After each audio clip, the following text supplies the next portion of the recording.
नमस्कार, मैं हूं दीपाली राणा। आप देख रहे हैं कमोडिटी 360 डिग्री। कमोडिटी बाजार के प्राइस एक्शन पर तो नजर रहेंगी ही, फोकस करेंगे स्ट्रैटेजीज पर भी। हमारे साथ मौजूद है गंगानगर कमोडिटी के वीपी अमित खरे, कुंवर ग्रुप के डायरेक्टर रवि देओरा हमारे साथ बने हुए हैं। आप दोनों का ही स्वागत है शो में। और इस समय का अगर प्राइस एक्शन लेकर आए तो बहुत खास एक्शन नॉन एग्री कमोडिटीज में देखने को नहीं मिल रहा है। इनफैक्ट आज के सेशन में ज्यादातर कमोडिटीज में सुस्ती के साथ ही ट्रेडिंग होते हुए दिखाई दे रही है। और इनफैक्ट थोड़ा प्रेशर तो एनर्जी पैक में देखने को मिल रहा है। बेस मेटल्स अंडर प्रेशर आज के सेशन में कारोबार करते हुए दिखाई दे रहे हैं। लेकिन थोड़ी बहुत अगर बाइंग इंटरेस्ट देखने को मिल रहे हैं तो एग्री बाजार में है, स्पेशली ग्वार, कॉटन सीड, ऑयल केक जैसी कमोडिटीज पर। तो ऐसे में ट्रेडिंग के मौके कहाँ हैं, क्या स्ट्रैटेजीज आपकी होनी चाहिए, इस पर करते हैं बातचीत। सबसे पहले तो ट्रेड्स के साथ ही शुरुआत कर लेते हैं। रवि नमस्कार, बताइए पहले तो कुछ ट्रेडिंग कॉल्स जो आपने आइडेंटिफाई की हैं। जैसे आज के दिन में वैसे वॉल्टालिटी बट एक ट्रेंड है वो क्लियर है। पर्टिकुलर जो फेड की मीटिंग है उसके पहले एक नर्वसनेस भी मार्केट में है। तो आई थिंक मुझे लग रहा है कि एक रेंज बाउंड बट ये थोड़ी मीन्स के रेंज में ही वॉल्टालिटी आपको आती हुई दिखेगी। तो दोनों साइड के मौके आज मीन्स जो सेलिंग का कॉल पहला मेरा नॉन एग्री बास्केट से क्रूड में रहेगा। यहाँ पे क्लियर वीकनेस है, 5300 के सपोर्ट को ब्रीच कर दिया है। सेल करें with stop loss of 5340 and down side 5200 तक के लेवल की उम्मीद करनी चाहिए। और नॉन एग्री बास्केट से जो सेकंड रिकमेंडेशन है, ये करेक्शन में मुझे लग रहा है कि थोड़ा 2 से 3 ट्रेडिंग सेशन का आउटलुक लेके थोड़ा कॉन्ट्रा कॉल भी ले सकते हैं। वो कॉन्ट्रा कॉल कॉपर में होगा। आज सीवियर गिरावट के साथ ट्रेड हो रहा है एंड इम्पोर्टेंट सपोर्ट उसका है वो है 1070 के करीब। तो अगर डिप पे मिलता है 1070 बाय करें। 2 से 3 ट्रेडिंग सेशन के आउटलुक के लिए स्टॉप लॉस लगाए 1062 एंड अपर साइड जो टारगेट है 1090 से 1100 तक के लेवल आपको आते हुए दिख सकते हैं। तो थोड़ी वॉल्टालिटी है बट अपॉर्चुनिटी भी जरूर से है। ओके, चलिए, तो ये ट्रेडिंग स्ट्रैटेजीज मिली हैं कच्चे तेल पर और साथ ही कॉपर पर। अमित, आपकी रिकमेंडेशंस क्या रहेंगी? नमस्कार दीपाली, पहले हम नॉन एग्री की बात कर लेते हैं। गोल्ड सिल्वर रिस्क और मोमेंटम को ध्यान में रखते हुए मैंने मिनी लॉट के ट्रेड बनाए हैं और इसका ट्रेंड पॉजिटिव है। ये जो गिरावट आ रही है इस पे खरीदारी के मौके जो है ट्रेडर्स को देखने चाहिए। गोल्ड मिनी जनवरी वायदा 1,27,000 1,27,200 की रेंज में आज कहीं पे भी खरीदारी की जा सकती है। 1,31,000 रुपए का टारगेट रखना है और इसका जो स्टॉप लॉस है वो 1,25,000 के नीचे का रहेगा। सिल्वर मिनी फरवरी वायदा 1,80,000 के आसपास कहीं पे भी खरीदारी की जा सकती है। टारगेट रखना है 1,85,000 रुपए का और इसका जो स्टॉप लॉस है वो 1,77,000 रुपए का है। बेस मेटल्स में जिंक मेरे को काफी अट्रैक्टिव दिखाई दे रहा है। 309 रुपए के आसपास दिसंबर वायदा जिंक में फ्रेश खरीदारी जो है ट्रेडर्स को करनी चाहिए। 314 रुपए का टारगेट रखना है और 306 रुपए का स्टॉप लॉस है। कुछ नॉन एग्री की बात कर लेते हैं तो ग्वारशीट ग्वारगम में काफी अच्छा मोमेंटम आज जो है देखने को मिल रहा है। मेरे को लग रहा है जनवरी वाला ग्वारशीट 4900 के आसपास कहीं पे भी ट्रेडर्स खरीदारी कर सकते हैं। 4800 रुपए का स्टॉप लॉस लगाना है और 5100 रुपए का टारगेट रखना है। वहीं पे जनवरी वायदा ग्वारगम में 9000 के करीब खरीदारी करनी है। 9500 रुपए का टारगेट रखना है और नीचे में 8700 के जो है स्टॉप लॉस रहेंगे। वहीं पे कैस्टर की अगर हम बात करें तो 7,000 के नीचे अभी कारोबार हो रहा है तो 6,900 के आसपास इसमें खरीदारी करनी है। 7200 रुपए का टारगेट रखना है और नीचे में 6,800 का स्टॉप लॉस है। जी दीपाली। ओके, तो ये आपको ट्रेडिंग स्ट्रैटेजीज मिली हमें की तरफ से। लेकिन एनर्जी पैक पर ही फोकस करते हुए रवि, आपने कच्चे तेल की बात तो की, लेकिन नेचुरल गैस पर राय क्या है, जहां पर हम एक अच्छी तेजी के बाद कंसिस्टेंटली थोड़ी सी प्रॉफिट टेकिंग देख रहे हैं। आज भी भाव अंडर प्रेशर है, कल भी सिमिलर रुझान था। यहाँ से प्राइसेस को लेकर आउटलुक क्या है? डिप्स पे लेना है या थोड़ी कमजोरी और एक्सटेंड हो सकती है? क्या व्यू है आपका? दरअसल लास्ट वीक में यूरोपियन जो यूनियन है उन्होंने नेचुरल गैस की इंपोर्ट को रिस्ट्रिक्ट किया, तब एक अच्छी रैली नेचुरल गैस में आते देखी। बट यहाँ पे जो वेदर है वो काफी डिले हो रहा है। मंथ्स के जो ठंडी का माहौल अभी काफी बड़ा होना चाहिए, स्नोफॉल काफी होनी चाहिए। उसके सामने वार्मर वेदर मीन्स के वेस्टर्न पार्ट में है। तो डिमांड की थोड़ी मीन्स के मार्केट को चिंता अभी भी है। तो आई थिंक इस हिसाब से थोड़ा प्रॉफिट बुकिंग आए हैं। जहां से तेजी लास्ट वीक में चालू हुई थी वहां पे आके रुक गया है। तो मुझे लग रहा है कि हाँ, इंट्राडे पर्सपेक्टिव या टिल जो थर्सडे को इन्वेंट्री के डेटा आएंगे तब तक मुझे लग रहा है कि ट्रेंड वीक हो सकता है और ये इन्वेंट्री के डेटा के बाद फिर से रिकवरी लौटेगी। बट यहाँ पे मुझे लग रहा है सेल ऑन राइज का स्ट्रेटेजी लगा सकते हैं। कहीं भी 442 445 बिकवाल ही करनी है। 452 का स्टॉप लॉस एंड उसका इंपॉर्टेंट सपोर्ट है 424। वहां तक के टारगेट आपको ये आते हुए दिख सकते हैं। तो सेलिंग क्लियर है यहाँ पे और यहाँ से और 2 से 3% की वीकनेस एक्शन हो सकती है। ओके, तो यहाँ से थोड़ा सा प्रेशर और एक्सटेंड होते हुए दिखाई दे सकता है। लेकिन सोने चांदी पर भी एक आउटलुक ले लेते हैं। और इनफैक्ट अमित, इंटरनेशनल मार्केट्स में जिस तरीके का गोल्ड का प्राइस बिहेवियर है, जैसा डोमेस्टिक मार्केट से प्राइस बिहेवियर देखने को मिल रहा है, एक चीज़ तो क्लियर है कि जो फेडरल रिजर्व का रेट कट एक्सपेक्ट कर रहे हैं वो लार्जली प्राइस्ड इन हो चुका है। अब अगर हम ब्रॉडर पर्सपेक्टिव देखें, तमाम हाउसेस के व्यू को समझें, तो ज़्यादातर जो एनालिस्ट लॉबी है वो एक्सपेक्ट कर रही है कि हॉकिश कट रह सकता है।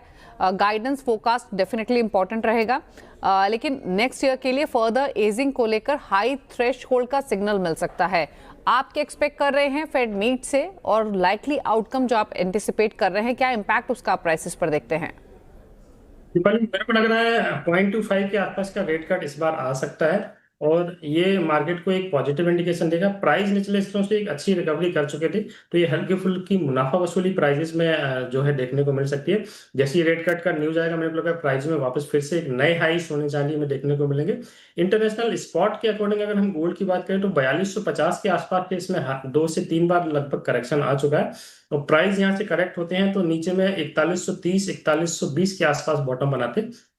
तो अभी हाल फिलहाल देखा जाए तो 4250 से लेके 4120 ये रेंज मेरे को सोने का नजर आता है। ओवरऑल ट्रेंड पॉजिटिव है। अगर हम इसका एमसीएक्स में कन्वर्जन करें तो फरवरी वायदा गोल्ड के अकॉर्डिंग, बड़े गोल्ड के अकॉर्डिंग 1,28,000 और 1,27,000 ये इसके एक अच्छे बेस प्राइस हो सकते हैं। और ऊपर में मेरे को लग रहा है 1,34,000 के आसपास के भाव जो है इस महीने में गोल्ड में देखने को मिलेंगे।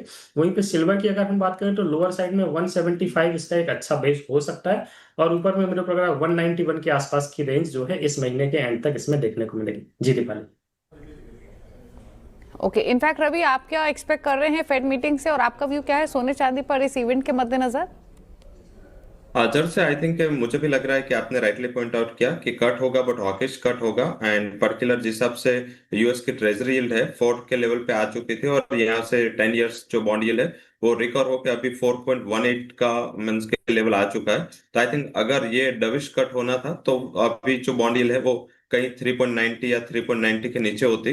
पर जिस हिसाब से बॉन्ड यील्ड बढ़ी है तो शायद लग रहा है कि जो एफएमसी की जो प्रोजेक्शन होगी, इकोनॉमिक प्रोजेक्शन, क्योंकि दिसंबर पॉलिसी में ये नेक्स्ट पूरे साल की वो लोग प्रोजेक्शन देते हैं, तो प्रोजेक्शन थोड़ी हॉकिश होगी। इससे थोड़ा बहुत वोलेटिलिटी ये पॉलिसी के बाद होगा। बट ऑल ओवर मीन्स के अभी फेड चेयर के पास शायद एक ही पॉलिसी इसके बाद रहेगी। उसके बाद नए जो भी फेड के चेयर होते हैं तो वो अपनी पॉलिसी देंगे। अभी मार्केट बेसेंट को डिस्काउंट कर रहा है, तो अगर बेसेंट आते हैं तो कहीं ना कहीं ये इंटरेस्ट रेट है वो 3% के करीब पहुंचाने की उसकी मीन्स के टारगेट है। तो इस हिसाब से मुझे लग रहा है कि ये जो करेक्शन आएगी या वोलेटिलिटी आएगी, फिर से प्राइसेस में एक अपवर्ड जर्नी स्टार्ट होगी। बट 2 दिन वोलेटिलिटी जरूर से रहेगी। डिप पे बाय करे और स्टॉप लॉस लगाए, ये रिकमेंडेशन होगा। बट सिल्वर प्रिफर्ड बेट होगा। 180 के करीब मीन्स के प्राइसेस ट्रेड हो रहे हैं, बट कहीं ना कहीं 179 200 के करीब मिल जाए तो बाय का ही मौका ढूंढना चाहिए। 178 200 उसका एक बेस सपोर्ट गिनना चाहिए एंड अपर साइड 183 तक के लेवल की उम्मीद आपको फेड पॉलिसी के बाद करनी चाहिए।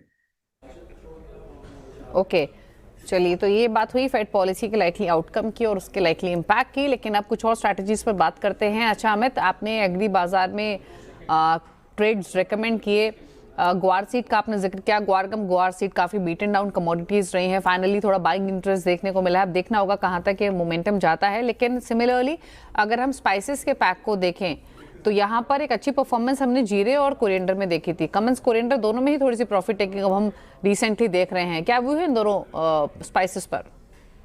मसालों में सबसे बढ़िया मोमेंटम दीपाली अभी धनिया में हमने देखा। लगभग 7,000 के नीचे के भाव थे अभी लगभग 4 से 6 महीने पहले और 10,600 के आसपास की जो इसने रेंज बनाई। अभी धनिया की अगर हम बात करें तो करंट मंथ के हिसाब से, जनवरी मंथ के हिसाब से देखा जाए तो 10,600 इसके लिए एक अच्छा रेजिस्टेंस का काम करेगा और नीचे में 9,800 इसका एक अच्छा सपोर्ट है। तो जो लोग खरीदारी का प्लान कर रहे हैं वो तो या तो 10,600 के ऊपर खरीदें या फिर 9,800 के आसपास खरीदें। दोनों केस में 300 पॉइंट का स्टॉप लॉस लगा के लगभग 1,000 पॉइंट का टारगेट रख सकते हैं। वहीं पे अगर हम जीरे की बात करें तो 18,500 के आसपास का बॉटम इसने बनाया था लगभग 3 महीने पहले और अभी देखिए 20,800 900 की रेंज में कारोबार कर रहा है। मेरे को लग रहा है 20,600 आज का इसका जो लो है, अगर ये प्राइस ये होल्ड कर लेता है तो जो लोग खरीदारी का प्लान कर रहे हैं वो 20,800 900 की रेंज में खरीदारी करें। 20,600 रुपए का स्टॉप लॉस लगाए। ऊपर में 21,400 तक के टारगेट मेरे को लग रहा है 2 से 3 ट्रेडिंग सेशन में इसमें देखने को मिलेंगे। अब बात हल्दी की कर लेते हैं, तो हल्दी के लिए 14,000 से लेके 15,500 ये रेंज में मार्केट मेरे को लग रहा है अप्रैल वाला हल्दी कारोबार करेगी। तो 14,100-200 की रेंज में जो ट्रेडर्स खरीदारी करेंगे उनके लिए 13,700 रुपए का स्टॉप लॉस है, और ओवरऑल देखा जाए तो 15,500 रुपए के टारगेट है। जीरा चल चुका है दीपाली जी, धनिया भी चल चुका है, अब मेरे को लग रहा है अगला नंबर जो है हल्दी का आएगा जी। Okay okay. एग्री बाजार में रवि, आपकी कुछ रिकमेंडेशंस हैं क्या, स्पेशली ग्वार पैक में जिस तरीके का एक्शन है जैसे अमित ने भी जिक्र किया, या फिर स्पाइसेस के पैक में जो हमने मोमेंटम देखा है, कोई ट्रेड्स आपकी तरफ से? जैसे गोवर तो वैसे देखे तो अमित जी की प्रिफर्ड बेट होती है हर टाइम, मीन्स के एक ना एक रिकमेंडेशन तो अमित जी देते ही है। बट यस, आज अच्छे तेजी के साथ कारोबार हो रहा है, और यहाँ पे पूरे महीने के कंसोलिडेशन के बाद आज एक अच्छी रिकवरी लौटी है। मुझे लग रहा है कि ये ट्रेड 1 से 2 ट्रेडिंग सेशन और एक्सटेंड होगा और यहाँ पे रिकवरी आ सकती है। एंड लेवल्स पे बात करें तो गोवर गम जो नया वायदा है, जनवरी वायदा, वो 9,000 के जितने करीब मिले बाई करे, 8,900 के स्टॉप लॉस के साथ 9,300 तक के लेवल यहाँ पे आते हुए दिख सकते हैं। वहीं गुआर सिल्क भी 4,900 के करीब बाई करें, स्टॉप लॉस 4,820 का लगा, और 5,060 तक के लेवल यहाँ पे आते हुए दिख सकते हैं। तो मुझे लग रहा है कि ये पूरे महीने अंडर परफॉर्मेंस है कमोडिटीज ने दिखा है, और नेक्स्ट वीक से ये स्टेगर्ड डिलीवरी पीरियड में जाएगा। तो उसके पहले हर महीने की तरह एक रिकवरी ये अगले 6 से 7 ट्रेडिंग सेशन रहेगी। उसके बाद थोड़ी थोड़ी वोलेटिलिटी यहाँ पे आ सकती है, हायर लेवल से प्रॉफिट बुकिंग पे आएगा। बट टिल द टाइम मुझे लग रहा है कि एटलीस्ट मींस के बिफोर स्टेगर्ड डिलीवरी पीरियड यहाँ पे एक रिकवरी की उम्मीद करनी चाहिए। ओके चलिए, तो ये बात हुई तमाम स्ट्रैटेजीज की, ट्रेड्स की। शुक्रिया रवि और अमित आप दोनों का ही आने के लिए शो में और सभी ट्रेड्स रेकमेंड करने के लिए। Thank you so much. Congratulations एक और लॉन्च के लिए, और बहुत ही अपॉर्चुन टाइम है बिकॉज शादियों का मौसम है और आपने मंगलसूत्र ब्रेसलेट्स आज यहाँ पे लॉन्च किए हैं। क्या कॉन्सेप्ट है और किस तरह की आपको लगता है डिमांड देखने को मिलेगी? Thank you so much Manisha ji. Mangalsutra bracelet का लॉन्च करने के पीछे इरादा यही था कि लैब ग्रोन डायमंड्स एक नया डेफिनेशन है डायमंड्स के लिए, बट हम अपने ट्रेडिशन को भूलते नहीं है, हम अपने ट्रेडिशन को रीडिफाइन करना चाह रहे हैं। तो हमारा ये एक मॉडर्न टेक है मंगलसूत्र पे, जो आज की लड़कियों को मंगलसूत्र ब्रेसलेट्स के रूप में अच्छा लगता है। सो अब हमने उसको और मॉडर्न बनाया हुआ है, ट्रेंडी बनाया हुआ है, ताकि वो डेली बेसिस पे अपने मंगलसूत्रों को भूले नहीं। पूजा, अगर हम इस साल की यहाँ पर बात करें, और क्योंकि आपने लैब ग्रोन डायमंड्स की बात की है, जितना भी पैसा इस बार स्टार्टअप्स में आया है, ये माना जाता है कि लैब ग्रोन स्टार्टअप्स में सबसे ज़्यादा रिकॉर्ड मनी इस बार आता हुआ नजर आया है, और उसमें भी आपका शेयर बहुत हाई है। तो किस तरह से आप देखती हैं 2025 में अपनी ग्रोथ, और 2026 को लेकर अब क्या प्लान्स हैं? आई थिंक 2025 हमारे लिए एक स्मैशिंग ईयर रहा है। वी हैव अभी हमारे 50 स्टोर्स ऑपरेशनल है, 65 इन द मेकिंग। सो बहुत अच्छा रहा है हमारे लिए ये साल, और यही विजन है कि अगले साल और भी अच्छा होगा। हमारा टारगेट बहुत क्लियर है, 100 स्टोर्स 2026। सो हम उसी टारगेट पे फोकस करके चल रहे हैं। And I think India as a market बहुत तेज़ी से ये ग्रोथ पाथ पे चल चुका है। लैब ग्रोन डायमंड इंडस्ट्री में हम हर साल 15 to 20% ग्रोथ देख रहे हैं as an industry. So I feel ये और बेहतर ही होते जाने वाला है। मार्केट कैपिटल या कैपिटल इन्फ्यूजन की बात करें तो हाँ, of course lab grown diamond एक सेक्टर है जो बहुत ही हॉट और पॉपुलर सेक्टर बन चुका है इन्वेस्टर्स में, क्योंकि यहाँ पे अपॉर्चुनिटी दिख रही है, पोटेंशियल दिख रहा है, आज यंग है, नेसेंट स्टेज पे है, तो ऑब्वियसली ग्रोथ अपॉर्चुनिटी बहुत ही ज़्यादा है।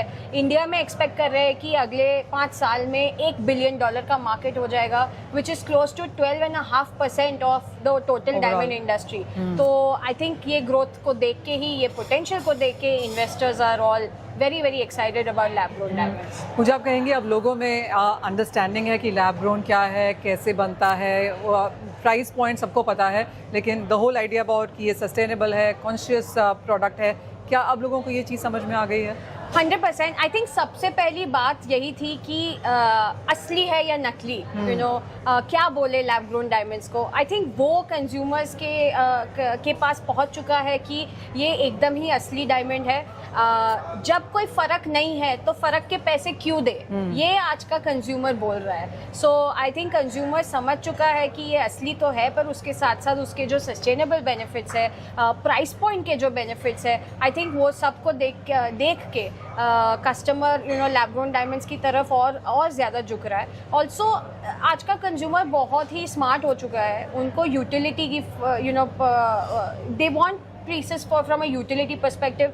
ज्वेलरी लॉकर के रखने के लिए नहीं चाहिए, नई नई डिज़ाइंस पहननी है, नई डिज़ाइंस पहनने के लिए अफोर्डेबिलिटी होनी ज़रूरी है। सो कंज्यूमर बोल रहा है अब जब सेम चीज़ अफोर्डेबल प्राइसेस पे मिल रही है तो क्यों नहीं। ज़्यादा पूजा, आपने एक एक्सपीरियंस सेंटर यहाँ पर ओपन किया हुआ है और आपने ये दिखाया है कि एक सीड से एक फाइनल प्रोडक्ट यहाँ पर कैसे बनता है। अगर आप हमें वो if you can take us through that. या श्योर, एब्सोल्युटली। सो ये जो सबसे पहली चीज़ देख रहे हो वो एक डायमंड सीड है। सबसे पहला जो डायमंड सीड होता है वो एक नेचुरल डायमंड का सीड हम डालते हैं। उसको नेचुरल डायमंड का ही डीएनए जैसे बोलते हैं, डीएनए लेके उसको एक वैक्यूम चेम्बर में, इस तरह से वैक्यूम चेम्बर में डाला जाता है और सेम एनवायरनमेंट जो डायमंड को नीचे मिलता है वही एनवायरनमेंट रिक्रिएट किया जाता है ऊपर। So same temperature pressure set होता है और गैस से कार्बन छूट के इसके ऊपर लेयर्स बनाने लगता है। वो लेयर्स बन जाता है आपका रफ डायमंड। अब ये रफ डायमंड जो पत्थर है, ये पत्थर और माइन से आने वाले पत्थर में कोई फर्क नहीं है। उसके बाद का प्रोसेस एग्जैक्टली सेम होता है, चाहे ये पत्थर हो, ये माइन से आने वाले पत्थर हो। उसके बाद कट होता है, पॉलिश होता है और फिर हमारी ज्वेलरी में स्टार्ट होता है। राइट, आपने हमें बताया कि किस तरह की यहाँ पर ग्रोथ है और लाइमलाइट के यहाँ पर क्या प्लान्स हैं, लेकिन अगर हम ओवरऑल बाइंग की बात करें तो अभी भी टिकट साइज यहाँ पर क्या है? आई थिंक टिकट साइजेस आज के टाइम पे देखने जाए तो वेडिंग रिलेटेड ज्वेलरी में काफ़ी हद तक यहाँ लैब ग्रोन डायमंड की डिमांड हो रही है। चाहे वो ब्राइडल ट्रूजो हो, चाहे वो एंगेजमेंट रिंग्स हो, आई थिंक वहाँ पे डिमांड सबसे ज़्यादा है and therefore we see average ticket prices anywhere between 70,000 to 80,000।